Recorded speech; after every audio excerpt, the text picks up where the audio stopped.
Charlie চ্যাপলিনের 4টে কথা সব সময় মাথায় রাখা উচিত। 1 নম্বর, তিনি বলতেন কোনো জিনিসই চিরস্থায়ী নয়, এমনকি আমাদের সমস্যাও। 2 নম্বর যেটা বলেছিলেন, উনি বৃষ্টিতে ভিজতে ভীষণ ভালোবাসতেন, কারণ বৃষ্টির জলে চোখের কান্নাটা দেখা যায় না, বৃষ্টির জলের সাথেই সেটা ধুয়ে যায়। আর অন্যকে কেন নিজের কষ্ট দেখাবো, কারণ অন্যকে নিজের কষ্ট দেখালে সেও তো কষ্ট পাবে।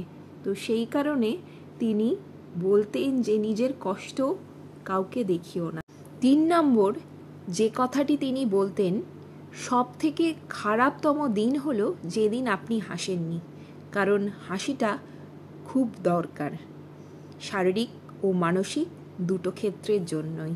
আর শেষ অর্থাৎ 4 নম্বর যে কথাটা বলতেন সেটা হলো আমাদের 6টা ন্যাচারাল ডাক্তার আছে। সেটা কি?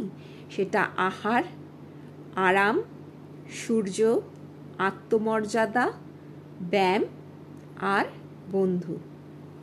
তো এই 6টা জিনিস যদি আমাদের সব সময় কাছে থাকে তাহলে আমরা কখনোই অসুস্থ হব না। সত্যি এই 4টে কথা আমাদের চার্লি চ্যাপলিনের থেকে শেখা উচিত।